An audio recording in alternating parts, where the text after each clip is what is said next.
Hello everyone, this is Defense Politics Asia.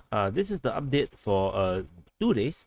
This is a summary for 2nd March and 3rd March. I think is, if I'm not wrong, is 1, 2, 3, 4, 5, 6, 7, 7, day 7 and day 8 of the Ukrainian-Russian conflict. And so we will start with 2nd of March. So 2nd of March,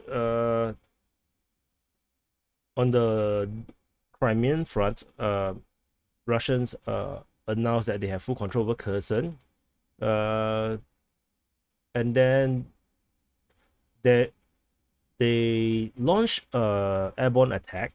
So they sent I think around 11 helicopters to the battle of to Vonesensky, and a battle went on. I think they were trying to secure a nuclear power plant, which I wasn't too sure exactly where that power plant actually is. They were said to be in the north. So and then there is this 4 choppers landed in Bolovne to capture this air base or airfield.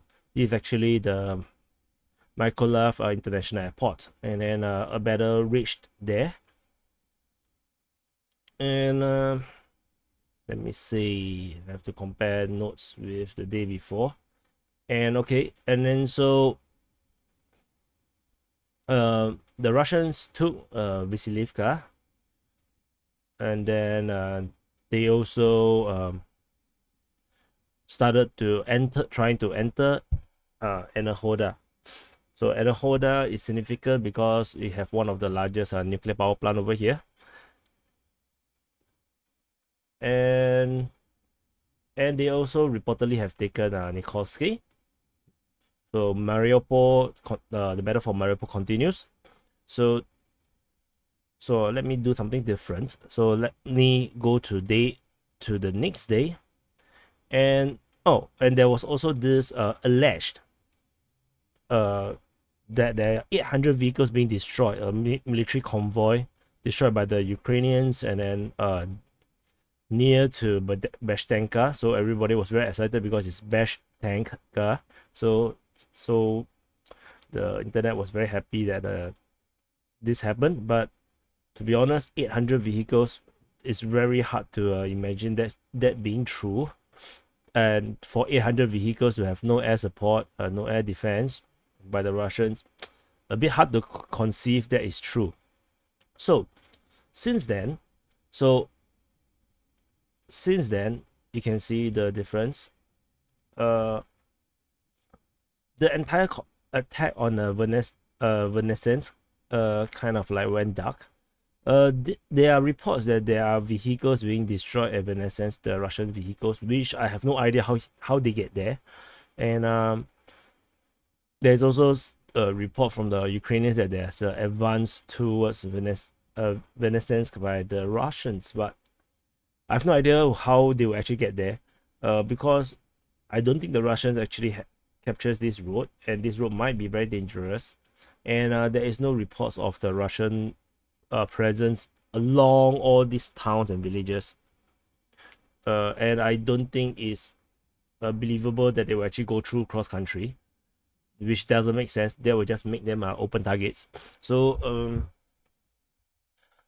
I didn't indicate anything because I have no idea what happened to how do they actually get to this place. So until I have better information, I'm just gonna leave it blank. And then that 4 helicopter worth of soldiers are eliminated predictably. I think to capture international airport, you can see how big this place is. Can you imagine a person, the size of a person? So only 4 helicopter worth of soldiers trying to take one airport.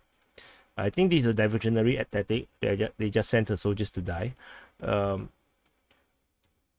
then there was also like reports of them traveling this direction. So like this entire road is being used.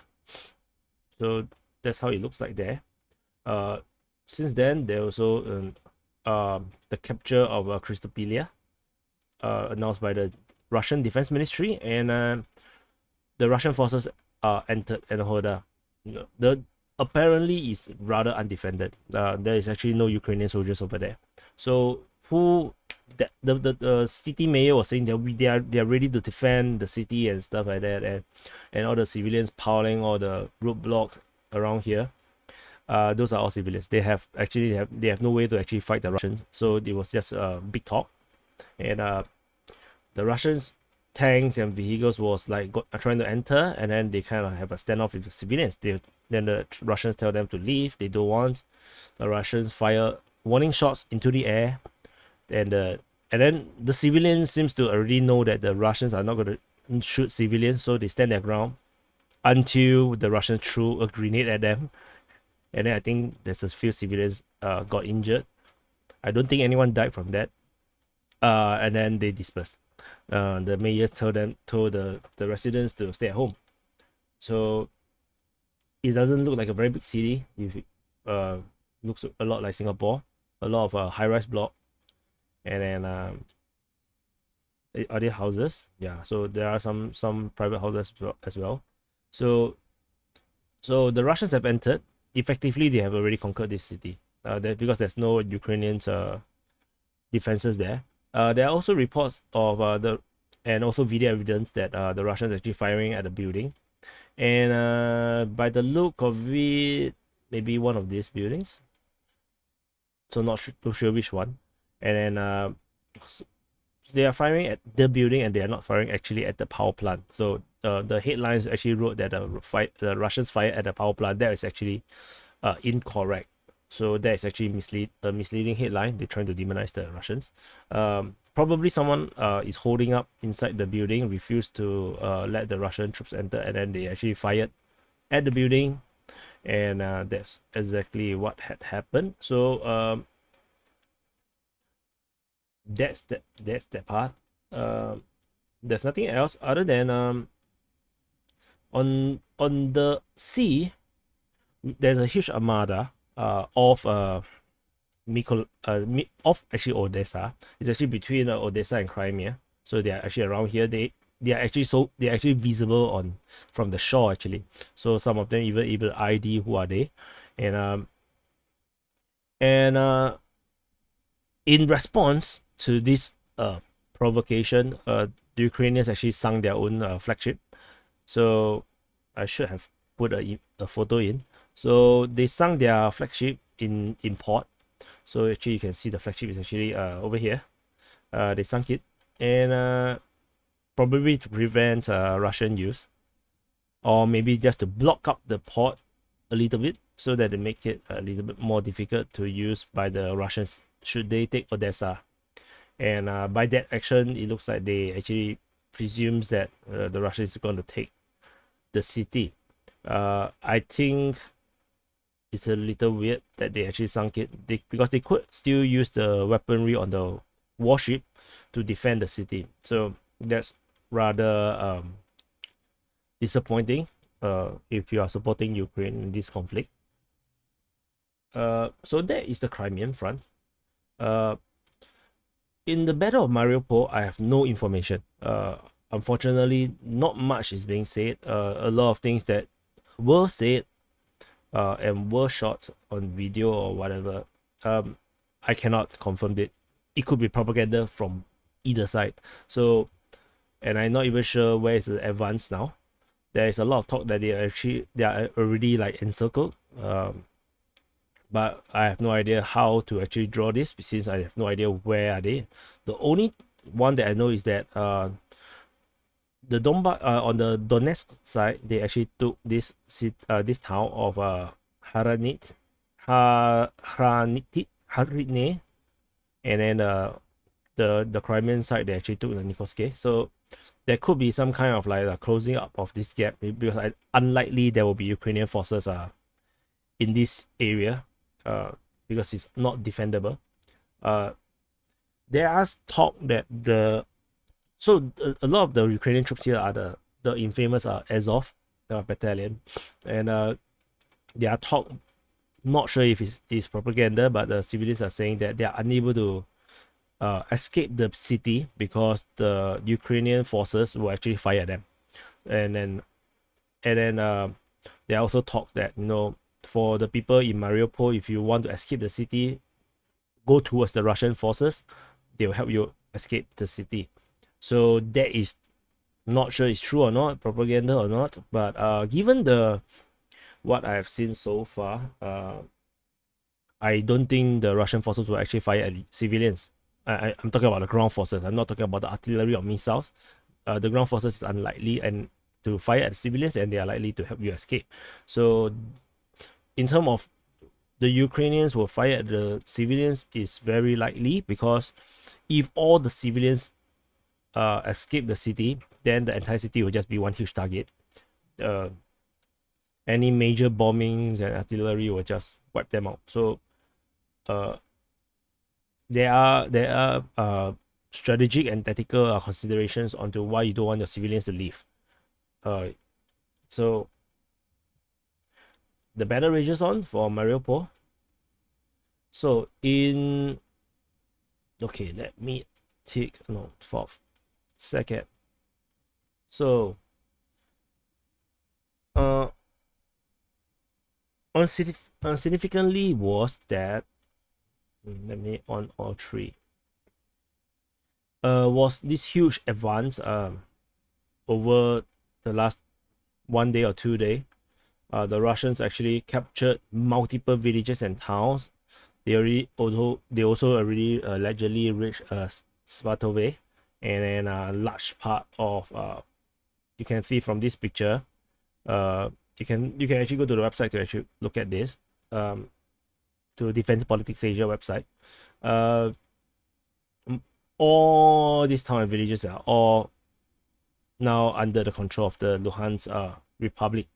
And if this is the case, and this is the Russian border, the chances of Ukrainian forces still will be within this area is very low. Of course, there could be some straggling squads here and there, but we can actually quite confidently say that this entire part is in effect under Luhansk or Russian control. And if that is true, and if you look at the border of Luhansk, which also means that 90% of Luhansk is actually so-called liberated by the Russian forces and the Luhansk People's Republic forces. So this is the only part left of Luhansk that is actually defended by the Ukrainians, and of significance is Severodonetsk. If Severodonetsk, so there's heavy battle actually being fought now in this city, and yesterday Borisky has also fallen to the Russians, and if this city falls, then the Ukrainian forces will have no choice but to fall back all the way to Sloviansk and Kramatorsk, because all these small villages, you know, and small towns, it will be very hard to defend. And maybe they can hold Bakhmut, but they will be actually encircled. So the entire line have to go, so that this line maintains a proper line.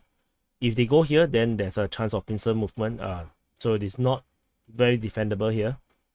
There is also reports of Popasna being defended, and yesterday we have Novoalexandrivka being taken. This is actually reported by the Ukrainians. So the Ukrainians actually considered this town, and then Holivka.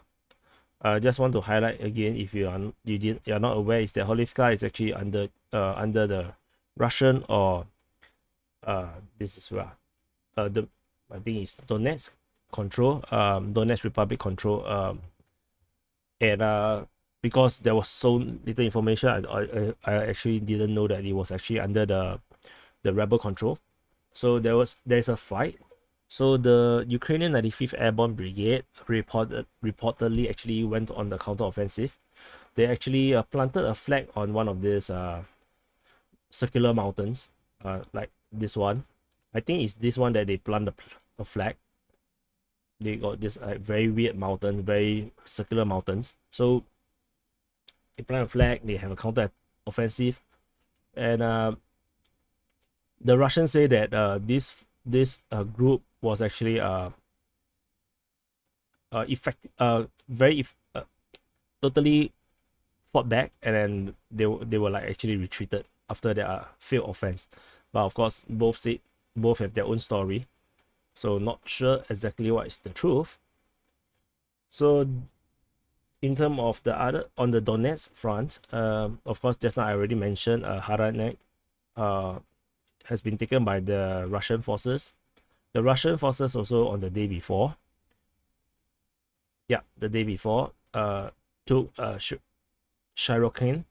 So one of the as an Indian national who have been staying in Donetsk for like 20 years, he was telling, he put a social media post. Of course, I have no idea how true is this, because this could be propaganda. He was telling the civilians to actually go towards this direction, maybe down this road, towards this town, and ask for help from the Russian forces to escape the city. So he was saying that the Russians will actually help them out to safety. So yeah, so this was significant in that sense. And then the Russians also took the stronghold of Vonovaka. So Vonovaka is fallen, and that is a huge loss for the Ukrainian side, because it's an important town to defend. So that is the picture of the Donbas front of what we know so far. And this one there's totally no news of these guys. So there could be a case where I will just wipe out this entire part to be under Russian control. So I do not assume there will be any more significant Ukrainian forces to be around here, because that would not make tactical sense. You do not want to be encircled. The only sensible thing is actually to maintain a line. So let's go to the Kharkiv front. Kharkiv is still very locked. You can the siege continue, but the Russians started to fan out. They took Borodovki, and then they actually also took Balakivnia, Balaklia, and then they also took Shevchenkove, as well as Kupiansk, and then they were likely going to be linking up soon with the forces over at the Luhansk side. And if you're not sure, this entire region here is an entire front, Ukrainian Eastern Front. So Russians put out the word. Of course, this could be also misinformation, but the Russians already call out their intention to actually encircle this entire force here. They will be doing this mass encirclement, this missile movement over here, from the south up, from the north down, and then they will trap the Ukrainian forces here. The forces here is reportedly 60,000 soldiers, 60,000 Ukrainian soldiers. So there's something to watch. I think the Russian forces may be reaching Zaporizhzhia soon, and then we can also of course confidently say that Dnipro and Parorat is one of those major targets. I'm not sure if they will actually go for Sloviansk and Kramatorsk.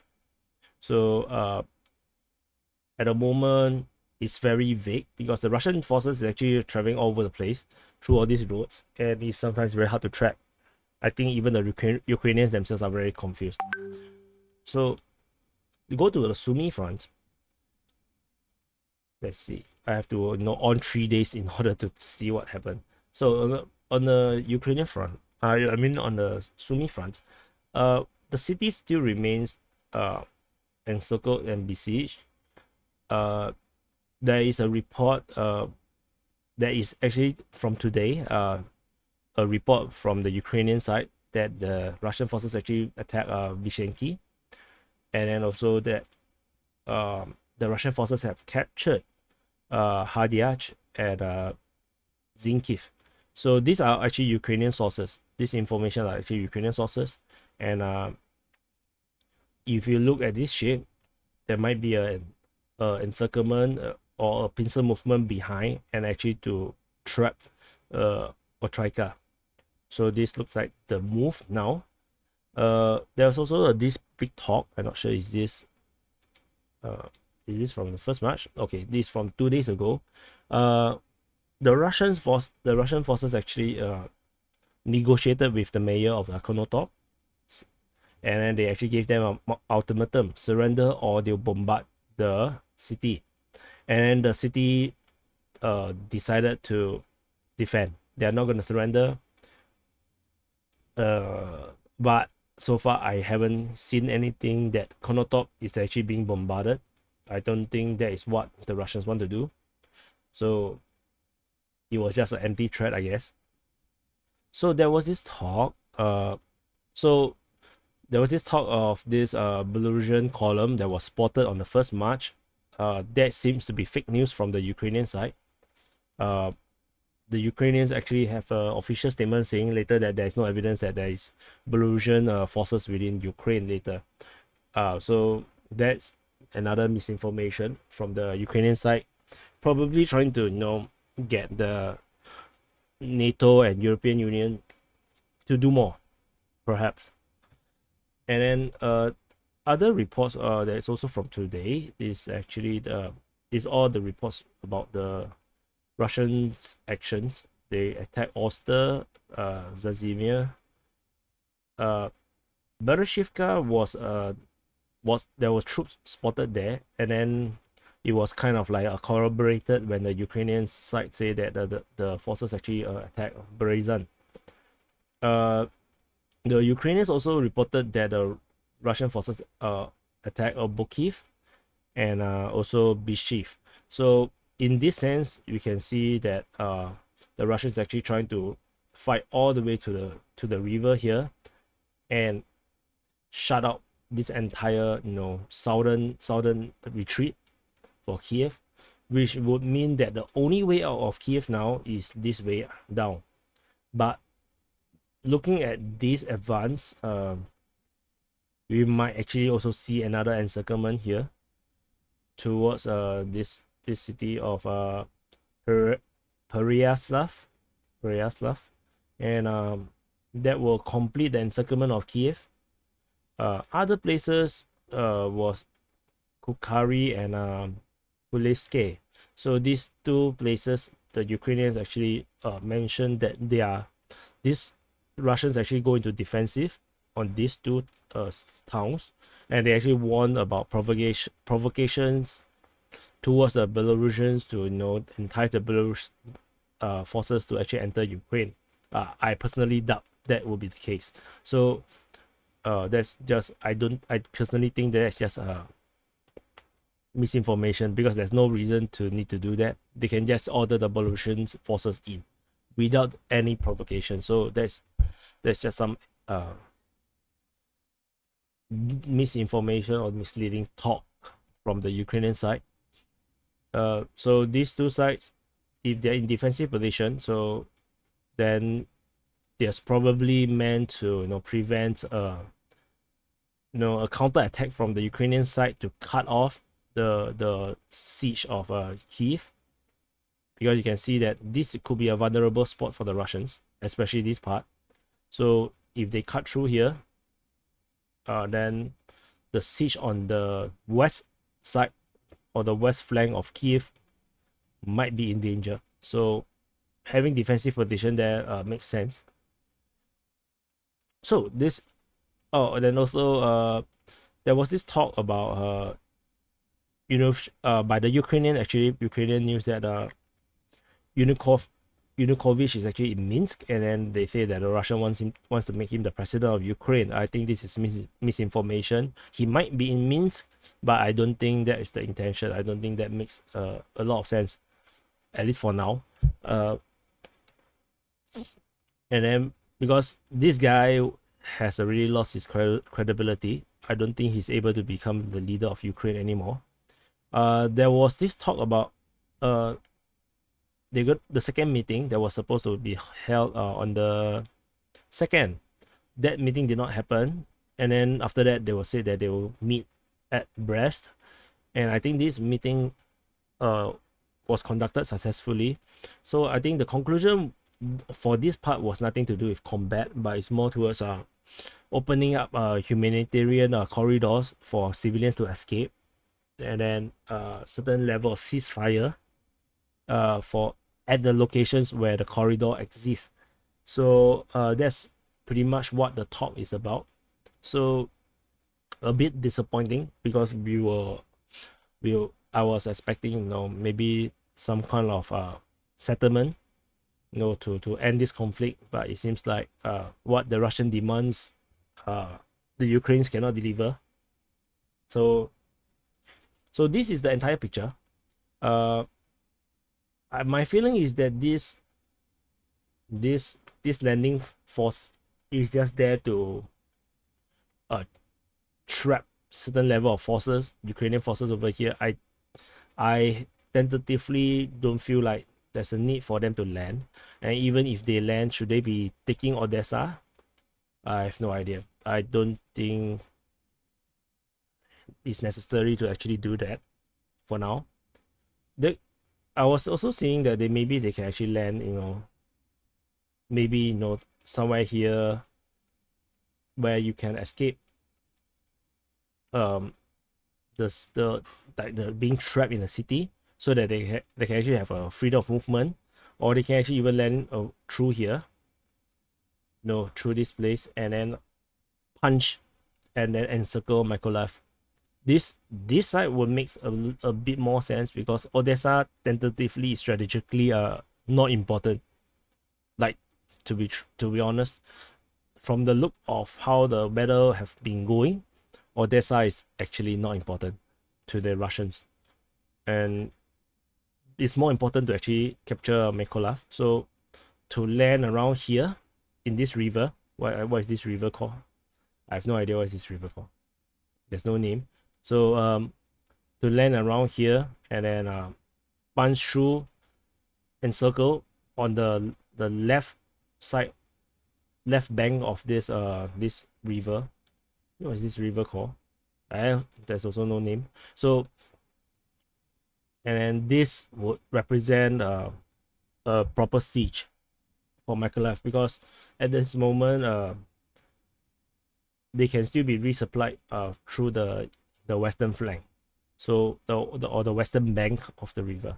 So I will take a look out for this one, the Vosnescence. I will try to figure out how the Russians actually gonna arrive here, because the original attack was airborne. I can't exactly tell how the ground forces actually gonna arrive there. So this is the entire picture of the Ukrainian conflict for over the past 2 days, for the 2nd of March and 3rd of March. So we are entering 4th of March, which is day 9. So hopefully this conflict will end soon and reduce the number of suffering by, you know, the innocent people. So if you want to keep up to what's happening in Ukraine, please subscribe, please like, and please help me share this video so that I can reach more people, and so that I can get this channel monetized as soon as possible, so that I will have more resources to actually, you know, spend more time and more effort to actually, you know, work on all this kind of thing. And please, I need your support, and I'll see you in the next update.